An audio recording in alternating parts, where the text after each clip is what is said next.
আজকে আসা আমাদের 10টা দাবি।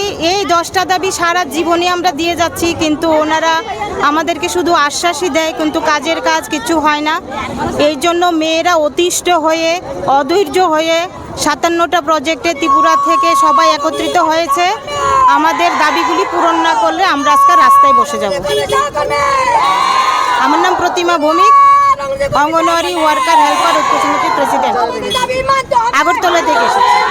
এখানে সারা ত্রিপুরা রাজ্যের 57টা প্রজেক্টের দিদিমণিরা আছে। এই কেন্দ্র কোনো সরকারি কর্মচারী এইভাবে খরচ করে না, 80,000 90,000 পেয়ে, কিন্তু আমরা 7,000 8,000 পেয়ে সেই খরচ থেকে আমরা সংসার চালাই, তারপরে সেন্টার চালাই এই পয়সা দিয়ে। কিভাবে সরকার কেন দেখে না আমাদের? মাসের পর মাস ক্লিয়ার করে দিতে পারে আমাদেরকে, ঠিক মতো দিচ্ছে না। আমরা মোবাইলের কাজ ক্লিয়ার করবো, অনেক এরিয়াতে মোবাইলের নেটওয়ার্ক পাওয়া যায় না, কাজ করতে পারি না, আমরা হয়তো কাজ করে না। রিপোর্ট দিতে হয় প্রত্যেক মাসে মাসে, কত তারিখের মধ্যে 7 তারিখ বা 10 তারিখের মধ্যে রিপোর্ট দিতে হয়। আমার রিচার্জ নেই, অনেক সময় আমার নেট পাওয়া যাচ্ছে না, তারপরে আমাদের রিপোর্টটা 10 এর ভিতরে দিতে হয়। কীভাবে দেই আমরা? দেরি হবে হয়েছে আমাদের সব কিছু দ্রব্যমূল্য বৃদ্ধির কারণে আমরা সেন্টার চালাতেও কষ্ট হচ্ছে, সংসার চালাতেও কষ্ট হচ্ছে।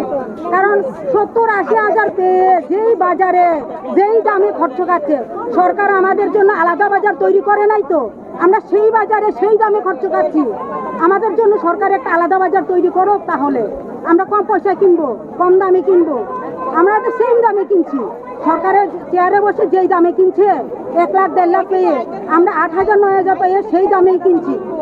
আমরা সয়াবিন বিল করি কত? 60 টাকা সরকারের বিল দেয়, কিন্তু আমরা কিনি 150 টাকা কিলো। ডিম কিনি একটা 10 টাকা পার পিস, কিন্তু আমরা কিন্তু পাই 7.5 টাকা 75 প্রজেক্ট।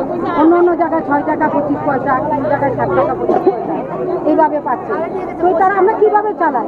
তারপরে আমরা কার্টুন হিসাবে ডিম কিনলাম, এক কার্টুনের মধ্যে 10টা 15টা বা এক পাতাও নষ্ট থাকে। ঘাটতিটা কার যায়? আমাদের যায়। তাহলে সরকার পরিচালনা করুক, এগুলো সরকারের দেয় আমাদেরকে।